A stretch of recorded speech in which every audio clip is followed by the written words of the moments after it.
Radio Jar, a tu lado siempre, presenta.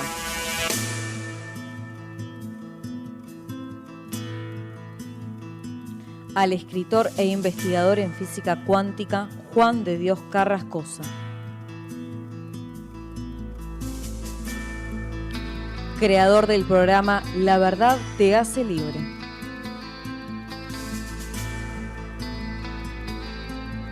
Desde España hacia todo el mundo, el primer proyecto de colaboración entre naciones para el despertar de la conciencia. La verdad te hace libre.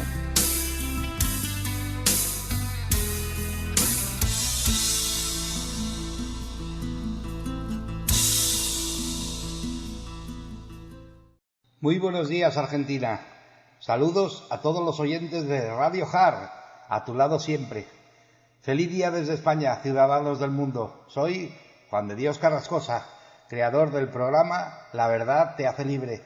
Es el primer proyecto de colaboración entre naciones para el despertar de la conciencia, para personas de habla hispana, en el que vamos a ver, en primer lugar, qué sabe la nueva ciencia, la neurociencia, sobre el milagro que es el ser humano, tú y yo. En segundo lugar, cómo ese ser humano se expresa en este maravilloso juego al que llamamos vida y cuáles son, según la neurociencia, las reglas que rigen en este juego.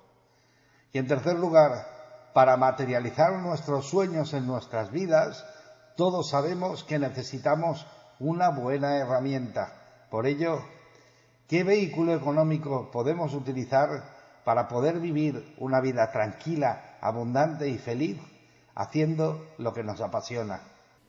Muy buenas a todos. Creo que hoy os voy a sorprender. Este es el último programa de esta temporada, antes del verano, y quiero hacerlo de una forma especial. He estado muy a gusto tomando un café virtual con vosotros, contigo, y hemos hablado sobre el ser humano, sobre ti y sobre mí, sobre nuestro poder, el ser humano, el poder del pensamiento, y sobre este maravilloso mundo al que llamamos vida. También hemos hablado de ejercicios para practicar, que espero que los hagáis, como aprende a disciplinar tu mente para ver lo mejor de cada situación, de cada uno de los otros y lo mejor de ti. Aprende a poner tu emoción en todo lo que haces, por muy insignificante que te parezca, pues de otra forma no servirá para nada. Aprende a cambiar tu emoción no deseada por otra que te gustaría vivir, utilizando el triángulo: pensamiento, emoción, respiración. Ya lo comentamos, sabes de sobra cómo se utiliza. Practícalo. Aprende a poner siempre tu atención en los pensamientos que quieres ver hechos una realidad, porque serán realidad. No tengas nunca en tu mente lo que no quieras que se haga realidad. Y aprende a tratarte con mucho cariño y mucho amor. Amarás al prójimo como a ti mismo, dijo un gran profeta, y se refería no a cómo las personas han interpretado esta frase, sino se refería a que nunca podrás amar a los demás más de lo que amas a ti mismo. Amarás al prójimo como a ti mismo. Nunca podrás amar a los demás más de lo que te amas a ti mismo.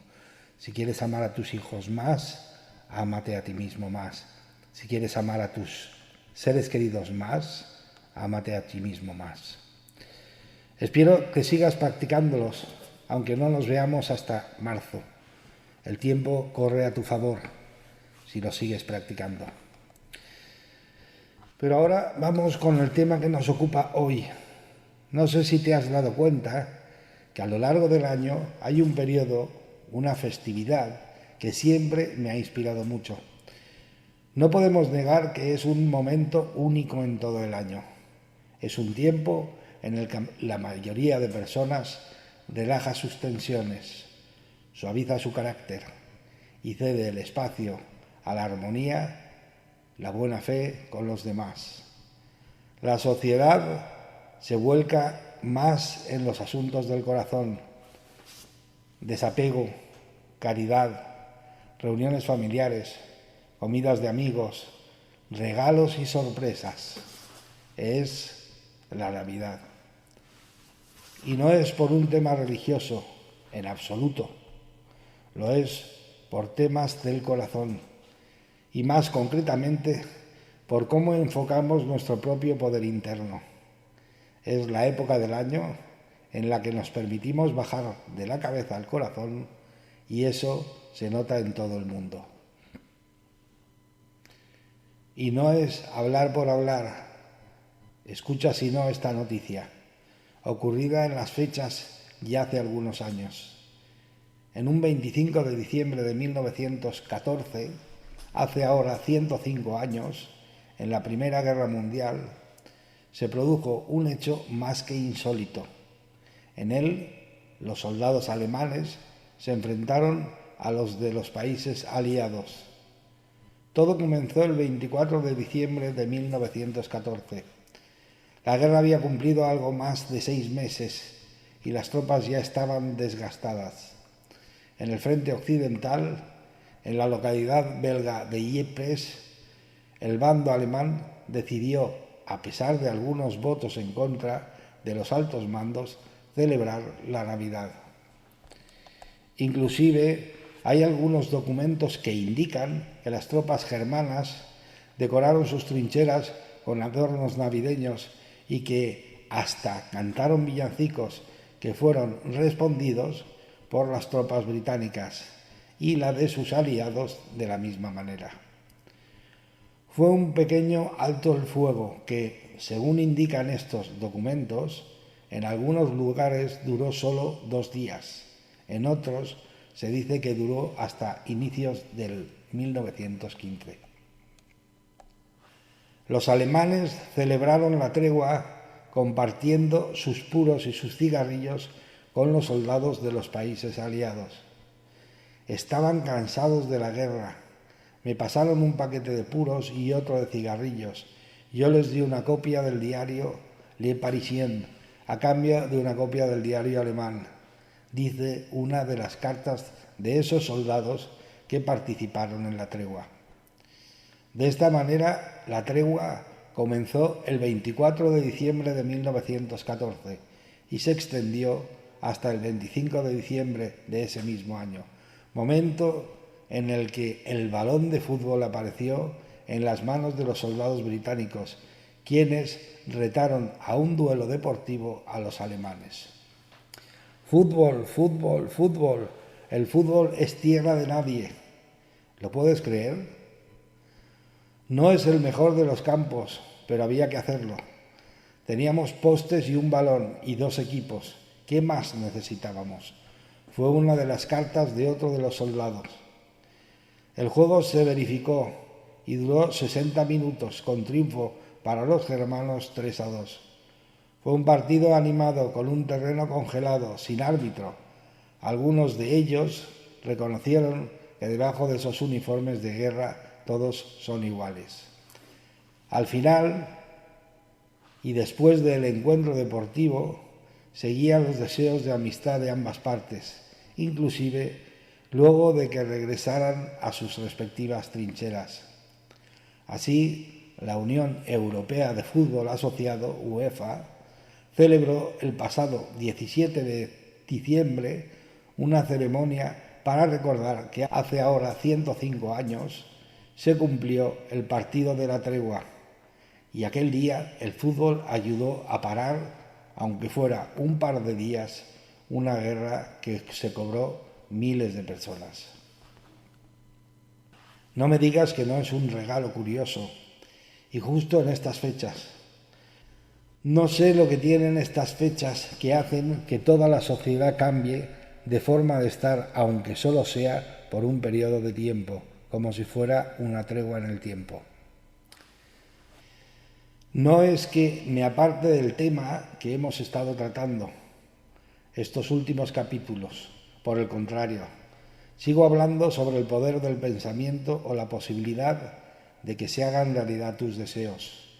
Pero estas fechas traen a mi mente el recuerdo de una preciosa y ancestral historia que me gustaría contarte. Pero antes, ¿sabías que en casi todos los países del mundo existe la costumbre de regalarle a los niños lo que han estado pidiendo durante todo el año, aunque el personaje en cuestión que ofrece los regalos tenga distintos nombres según la zona geográfica?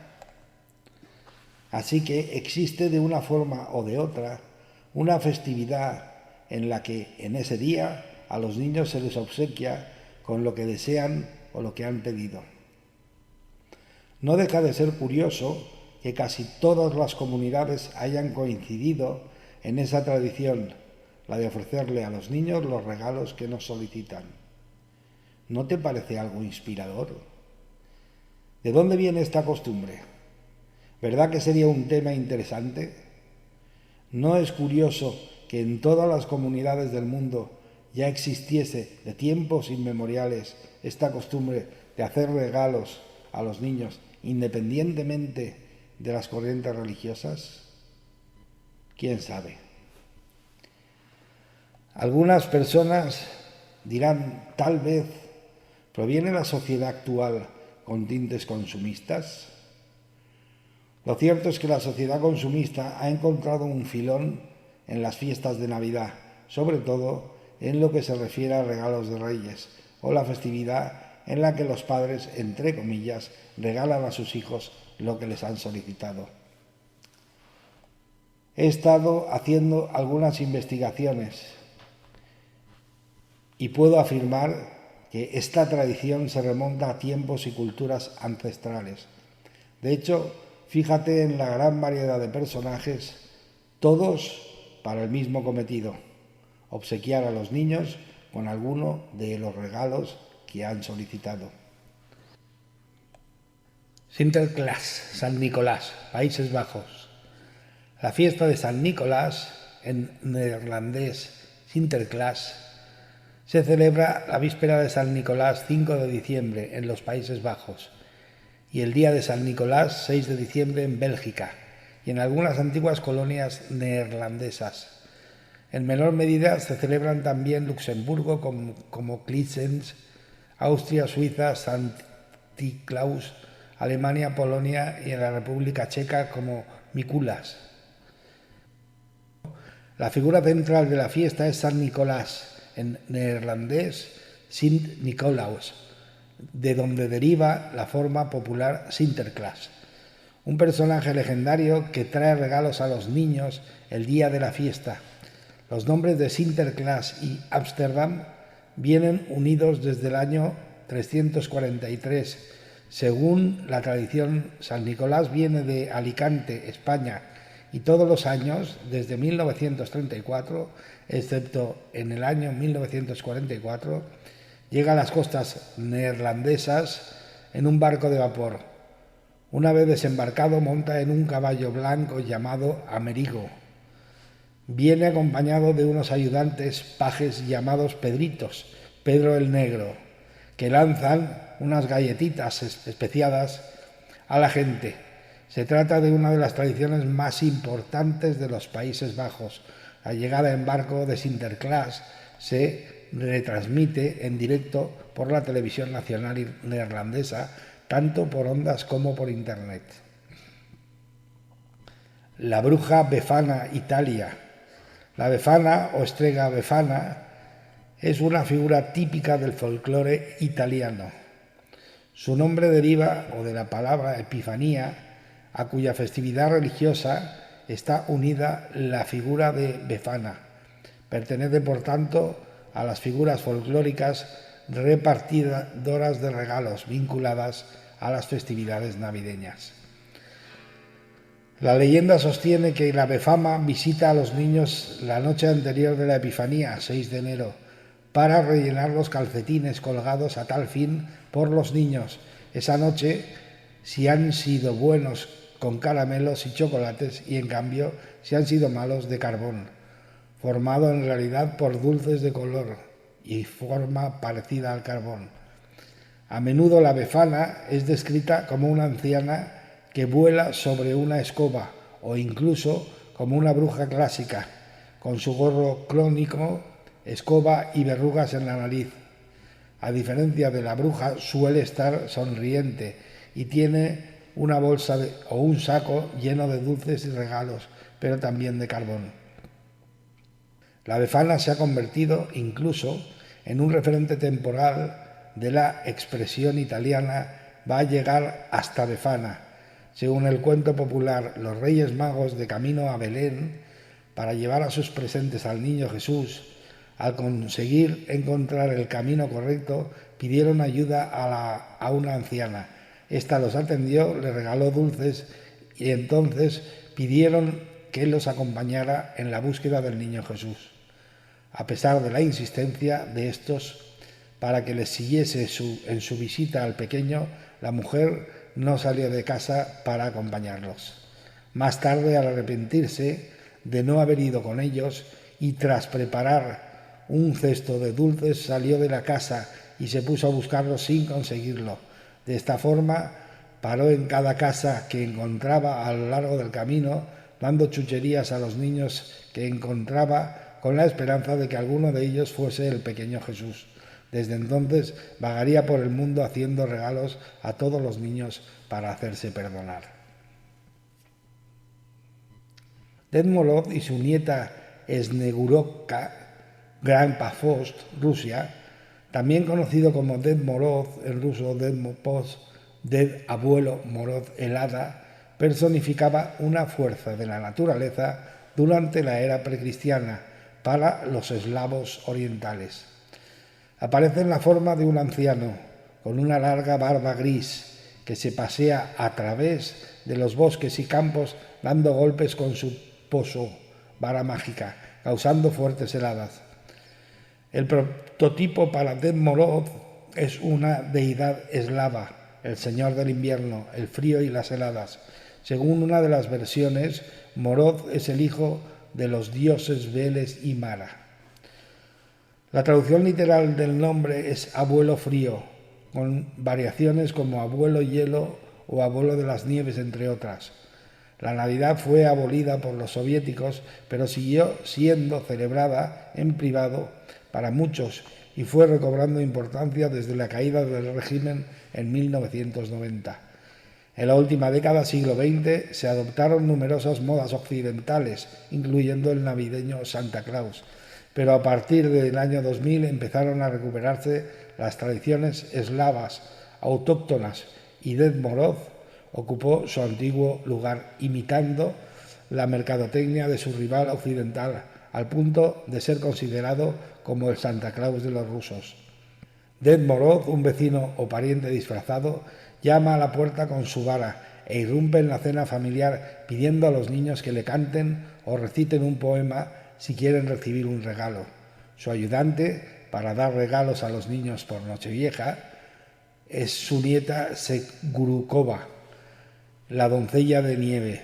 Ella no es un personaje folclórico, fue creada para el teatro y la ópera a finales del siglo XIX y en su lugar, y en algunas versiones, es una niña hecha de nieve que se transformó en persona.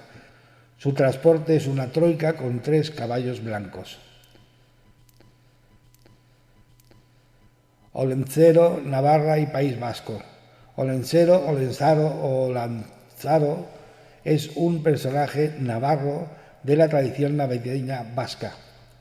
Se trata de un carbonero mitológico que trae los regalos el día de Navidad en los hogares del área geográfica y cultural conformada por el País Vasco y Navarra y el País Vasco francés. Su origen está en la zona Lesaca, Navarra, España. Olentzero se representa como un hombre grueso, desarrapado, manchado de carbón, de buen comer. Aita, Donostia, lo describe como cabezón muy inteligente o puerco barrigudo. Su singular característica es que vive aislado de la sociedad, dedicado a hacer carbón vegetal en el bosque, gustándole comer y beber bien, y cada invierno baja de las montañas a los pueblos. La primera referencia en la historia es con los fueros navarros. Según el historiador Isati de Lezo, siglo XVII, Olenzaro es el nombre recibido por la víspera de la Nochebuena. La hipótesis más extendida es que el origen de Olentzero es anterior a la cristianización de Navarra y que, como indica Claude Laval, el personaje de Olentzero debe ser ubicado dentro de las celebraciones del solsticio de invierno. En los valles de Vizcaya y alrededores también Irachoac, duendecillos con gorros verdes de armiño, y en ciertas zonas del centro de Galicia se oye la leyenda de Apalpador, que llegaba el día de Navidad a palpar las barrigas de los niños, dejando castañas a los niños más delgados para que engordaran y carbón a los mejor alimentados para que calentaran la casa. Otei-Osh-o, Japón, al igual que hacen con festividades como Halloween, y aunque no tengan especial significado para ellos en cuanto a su religión o su cultura, la Navidad se ha convertido en una de las fiestas favoritas de los japoneses.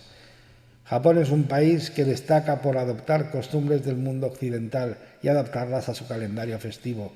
Aunque en sus orígenes no se celebraran, así pues, la religión predominante en Japón es el sintoísmo, seguida de cerca por el budismo, siendo el cristianismo la tercera en número de creyentes, con el 1% de la población. Santa Claus, Papá Noel, internacional en muchos países de Occidente. Papá Noel, Santa Claus, Viejito Pascuero o San Nicolás son algunos nombres con los cuales se conoce universalmente al personaje legendario que la cultura occidental trae regalos a los niños por Navidad, la noche del 24 al 25 de diciembre. Se estima que Nicolás de Bari nació cerca del año 280 en Mira, una ciudad del distrito de Licia, en la actual Turquía. Era hijo de una familia acomodada y creció bajo los tirantes deseos de su padre. Su padre deseaba que siguiera sus pasos comerciales en el mar Adriático, mientras que su madre pretendía que fuera sacerdote, como su tío, el obispo de Mira, antigua ciudad licia de la Anatolia Egea, actualmente Turquía. La peste solucionó su dilema al llevarse a sus padres mientras trataban de ayudar a los enfermos de su ciudad.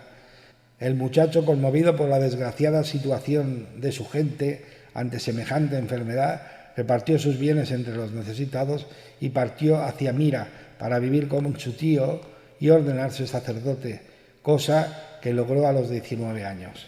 Más tarde, al morir su tío, fue elegido para reemplazarlo como obispo. De él se cuentan cientos de historias, especialmente narrando sus milagros y sus bondades para con la gente pobre. Tal fue la admiración que sintieron por él que se convirtió en el santo patrón de Grecia, Turquía, Rusia y Lorena, Francia. Su relación con los niños nace en una de las historias que indica que alguien acuchilló a varios niños. Entonces el santo rezó por ellos y obtuvo su curación casi inmediata. Pero además, Nicolás tenía especial inclinación por los niños. Su mítica fama de repartidor de obsequios se basa en otra historia, que cuenta que un empobrecido hombre, padre de 3 hijas, no podía casarlas por no tener la dote necesaria. Al carecer, las muchachas de la dote parecía condenarlas a ser solteronas. Enterado de esto, Nicolás le entregó, al obtener la edad de casarse, una bolsa llena de monedas de oro a cada una de ellas. Se cuenta que todo esto fue hecho en secreto por el sacerdote, quien entraba por una ventana y ponía la bolsa de oro dentro de los calcetines de las niñas que colgaban sobre la chimenea para secarlos. En algunos países este personaje recibe el nombre de Papá Navidad, traducido en su lengua Father Christmas, Pere Noel, Babo Natale. En España y otros países de habla hispana se ha castellanizado la palabra francesa Noël como Noel. La costumbre de entregar regalos a los niños tiene múltiples precedentes y variantes regionales. En la antigüedad en Roma se celebraban fiestas a mediados de diciembre en honor a Saturno, Cronos para los griegos, al final de las cuales los niños recibían obsequios de todos los mayores. Se cree que el paso de la imagen de San Nicolás a la de Santa Claus sucedió alrededor del año 1624, cuando los inmigrantes holandeses fueron a la ciudad de Nueva Ámsterdam, más tarde llamada Nueva York.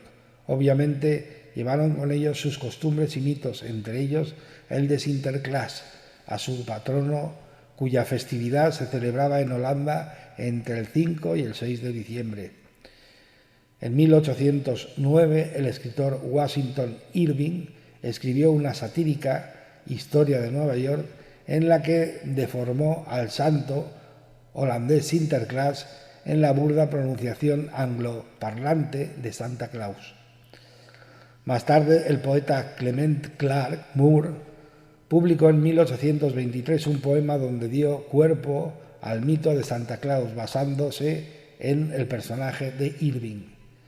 En este poema se hace mención a una versión de Santa Claus, aunque gordo, ágil, como un duende, que regala juguetes a los niños en vísperas de Navidad y que se transporta en un trineo tirado por 8 renos.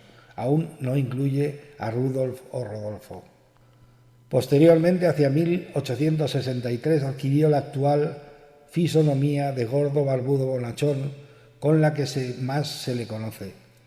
Esto fue gracias al dibujante alemán Thomas Nast, quien diseñó este personaje para sus tiras navideñas de Harper Weekly.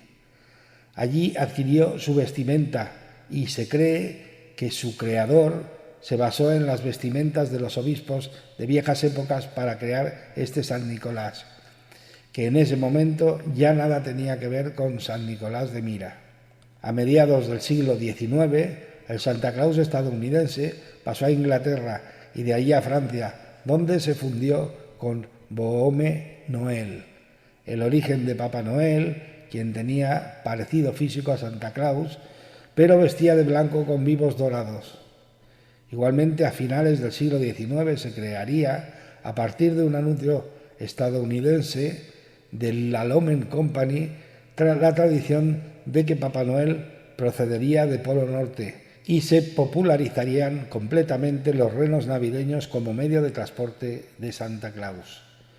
Igualmente, ya en el siglo XX, la empresa Coca-Cola encargó al pintor Harold Sundolf que remodelara la figura de Santa Claus, Papá Noel, para hacerlo más humano y creíble. Esta versión data de 1931. En este punto, sin embargo, se debe declarar que es solo una leyenda urbana la creencia de que el color rojo y blanco de Santa Claus tenga su origen en los anuncios de la marca Coca-Cola. Empezó a partir de 1931, aunque sí es cierto que contribuyeron a la popularización de estos colores y del mito mismo. Y ahora os dejamos un momento, damos paso a la publicidad. Bueno, ya estamos de nuevo aquí con vosotros. Pai Natal, Papá Noel, Portugal. El Pai Natal, Papá Noel más grande del mundo, está ubicado en el Paseo Largo I de Mayo, en el municipio de Águeda, Portugal, a poco más de 2 horas del trayecto desde Vigo. Está sentado en una caja de regalo de 9 por 12 metros y podría ser visitado el 29 de noviembre al 6 de enero, donde además podréis disfrutar de otras actividades como deslizarse por las pistas de hielo ecológica, caminar en un bosque de árboles luminosos, ver las novedades del mercadillo de Navidad y asistir a conciertos los fines de semana. Los 3 Reyes Magos, España y partes de Sudamérica. Los Reyes Magos de Oriente, o simplemente Reyes Magos, es el nombre por el que la tradición cristiana denomina a los magos, denominación que recibían los sacerdotes eruditos del Antiguo Oriente, que tras el nacimiento de Jesús de Nazaret acudieron desde Oriente para rendirle homenaje y entregarle regalos de gran riqueza simbólica, oro, incienso y mirra. En los evangelios canónicos, solo el Evangelio de Mateo habla de estos magos, sin precisar sus nombres, ni que fuesen reyes, ni que fueran tres.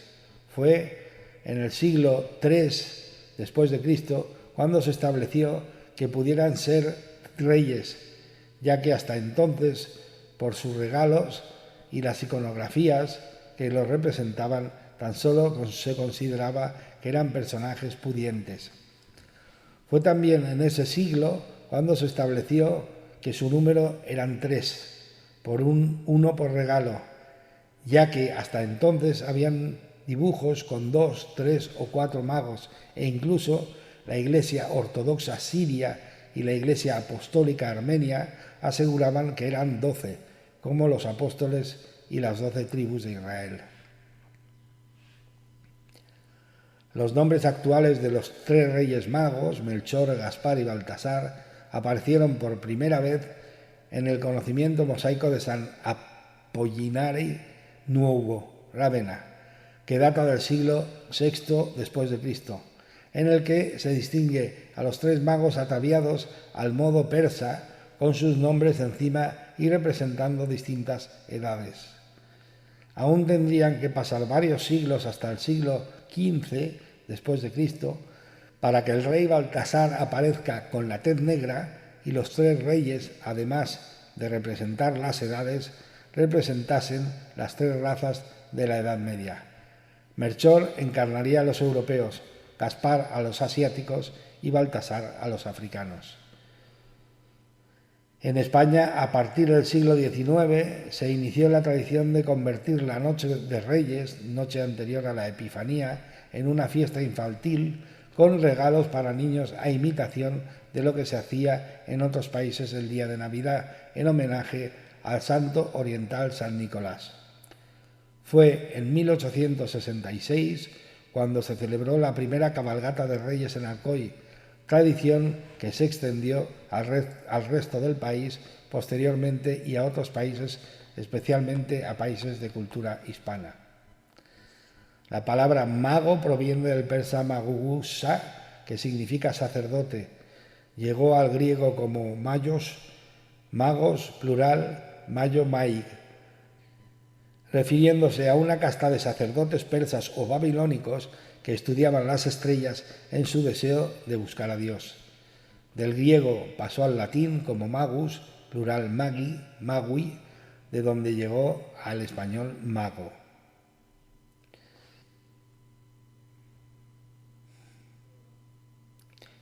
Jólasveinar, los Trocetrolls, Islandia. Los Jólasveinarnir o los Jólasveinar son las figuras del folclore irlandés que en tiempos modernos se han convertido en la versión islandesa de Papá Noel. Su número ha variado con el tiempo, pero actualmente se considera que son 13. Su misión es poner recompensas o castigos en los zapatos colocados por los niños en los alféizares de la ventana durante las últimas 13 noches antes de la víspera de Navidad. Cada noche un muchacho de Yuletide visita a cada niño, le deja regalos o patatas podridas, dependiendo de cómo se haya portado durante el año. ¿Y a ti? ¿Te han visitado alguna vez los Jólasveinars? En 1932, el poema Jólasveinarnir fue publicado como parte de un popular libro de poesía que se titulaba Jólin Koma, Christmas is Coming, del poeta islandés Johannes Urkollum. El poema reintrodujo a la sociedad islandesa en el folclore islandés de Yuletide y estableció lo que ahora se considera los 13 Yuletide das canónicos, sus personalidades y la conexión a otros personajes folclóricos. Los Jólasveinar, o muchachos de Yuletide, fueron retratados originalmente como traviesos o incluso criminales, bromistas que robarían o acosarían de otra manera a la población, en la mayoría de los casos campesinos. Todos tenían nombres descriptivos que transmitían su modus operandi. Tradicionalmente se dice que los muchachos de Yuletide son hijos de los trolls que habitan las montañas Grilla, uno de los seres más antiguos de la mitología islandesa, y Lepaulugi. Caminan desde las montañas para asustar a los niños islandeses que se portaron mal.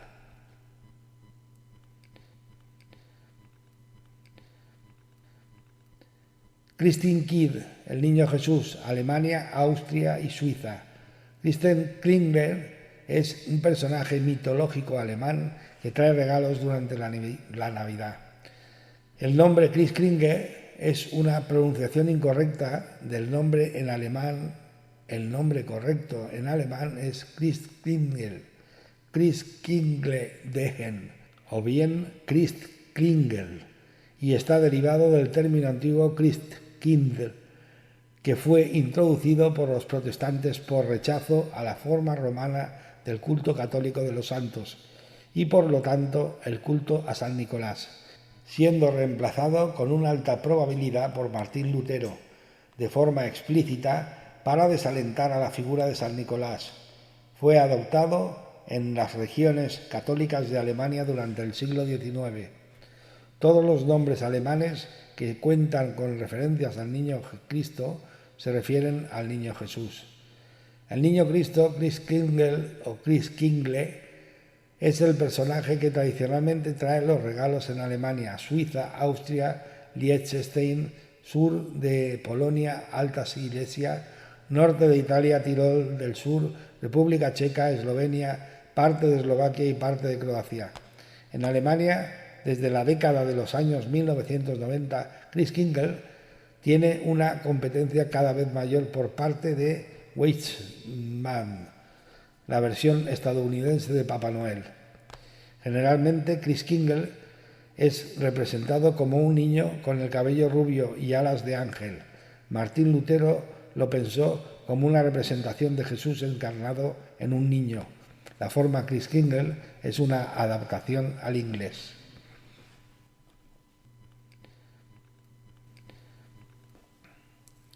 El Niño Jesús en América Latina. En América Latina, a pesar de la fuerte influencia norteamericana, la tradición cristiana está muy arraigada y tiene más fuerza el Niño Jesús.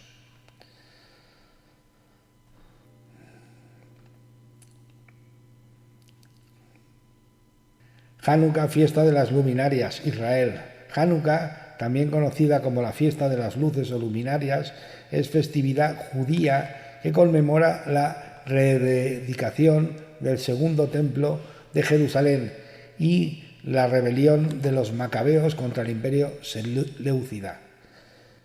Celebrada durante 8 días, festividad de Hanukkah data desde la época de la hegemonía helénica en Israel. Comienza con las conquistas de Alejandro Magno en el 332, quien a su paso liberó al pueblo judío de la opresión persa, quedando Israel como reino-estado independiente. Hanukkah es una de las celebraciones más emblemáticas y familiares de la religión judía. Esta fiesta de las luminarias tiene un significado ligado fundamentalmente a la renovación y la alegría.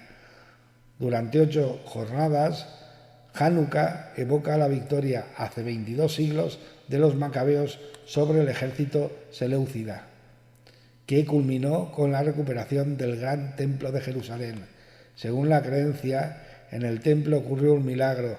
Los macabeos prendieron un candelabro de 7 brazos que permaneció encendido 8 días, aunque tenía aceite para una sola jornada. Por eso en la festividad, que comenzará el domingo 2 de diciembre al anochecer y se extenderá hasta el 9 de diciembre, se prenderán las 8 velas de un candelabro llamado Hanukkah. Cada una de estas velas debe encenderse apenas iniciado el anochecer y no puede ser utilizada para otro propósito que no sea la contemplación y la reflexión. Además, los niños tienen un rol muy importante. Se les suele dar monedas y regalos, Hanukkah Geld.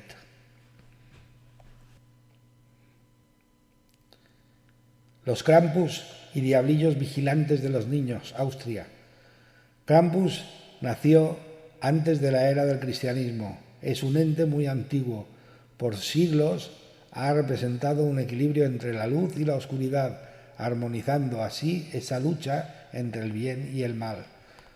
Su presencia ha sido temida a través de los siglos e incluso a veces han tratado de hacer desaparecer su existencia, como sucedió en los años 30, cuando el gobierno fascista austríaco prohibió hablar de él, pero a la caída del régimen su nombre resurgió.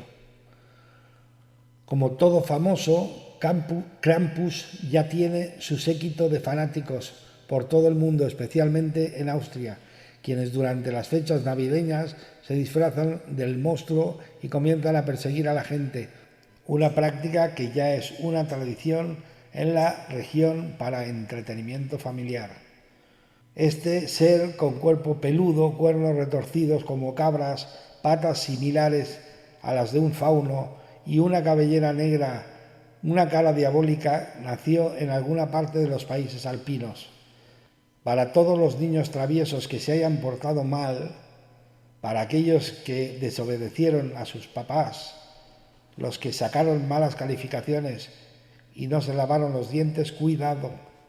Krampus aún está merodeando cada rincón del planeta y es Anticlaus.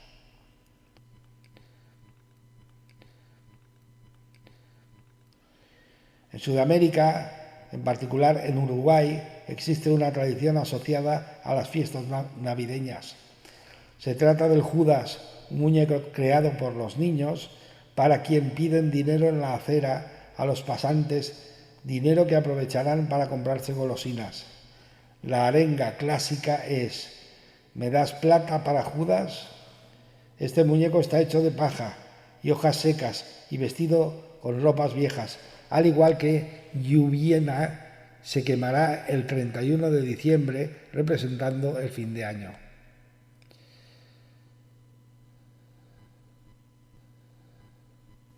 Y así podríamos nombrar algunos más.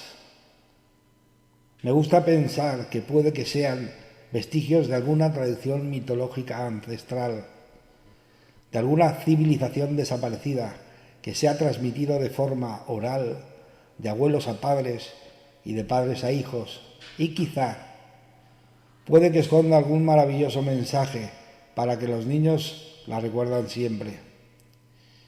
¿Será posible que alguien tuviera interés y se tomase la molestia de crear una fábula, un cuento, para que muchas generaciones después pudiésemos recordar el inmenso poder que tiene nuestro pensamiento para hacer realidad nuestros sueños?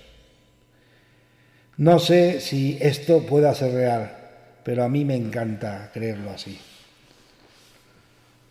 Lo cierto es que hay un cuento mítico por excelencia, del que no se conocen sus orígenes, aunque se cree que es un relato sirio, ni tampoco su autor, ya que se extrajo de un antiguo libro persa llamado Hazarasfana, 1000 leyendas, por el cuentista Abu Abdal Alá Muhammad el-Gazijar, que vivió en el siglo IX.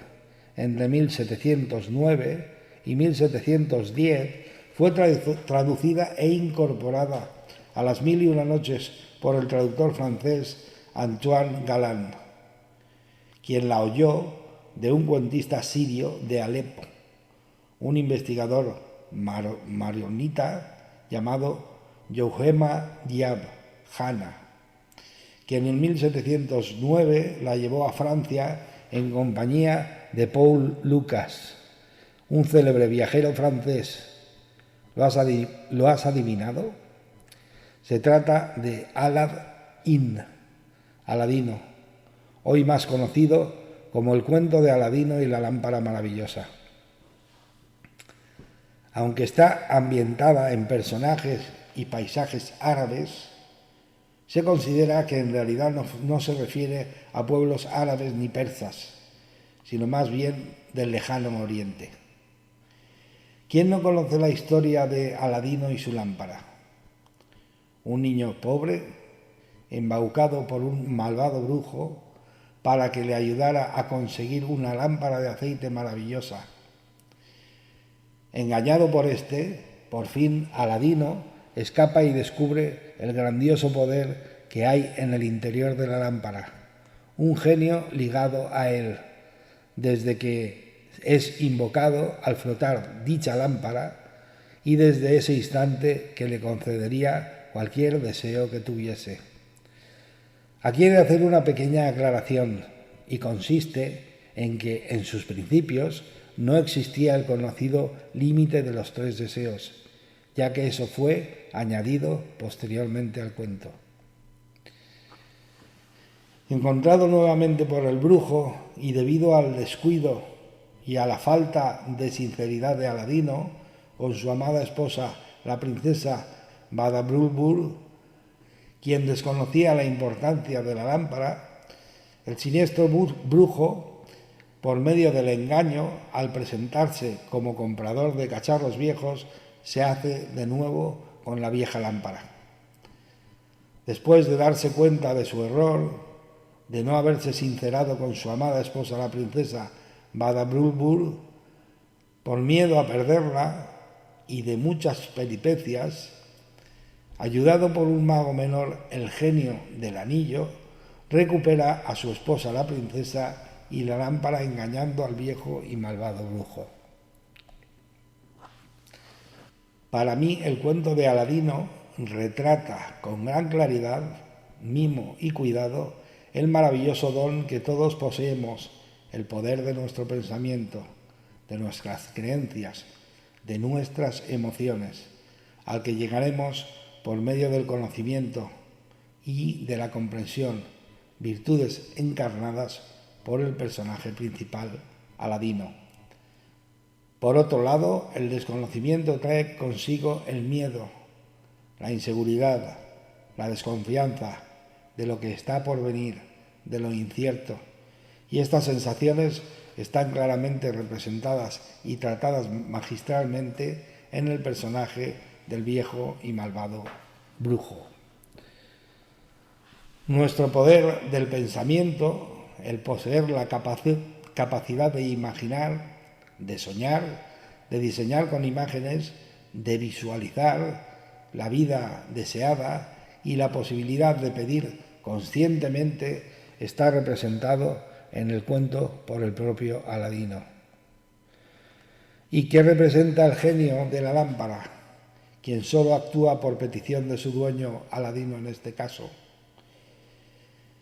Quizá, y como anuncia la física cuántica, el universo inteligente, el campo electromagnético inteligente, esa matriz divina para Gerd Braden, o ese campo sintérgico para Jacobo Grinberg, que resuena con nuestros pensamientos, nuestras emociones y nuestras creencias, representa nuestro gran genio de la lámpara maravillosa.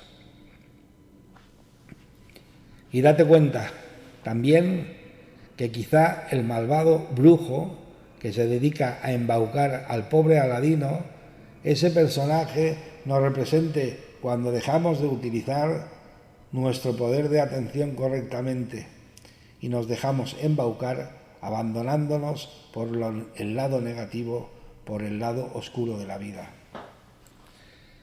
Date cuenta que Aladino solo tiene que solicitar al genio su deseo, claro y concreto, y convencido que el genio de la lámpara lo va a conseguir de una forma implacable. Es como el que le pide a un camarero sus platos para comer en un restaurante.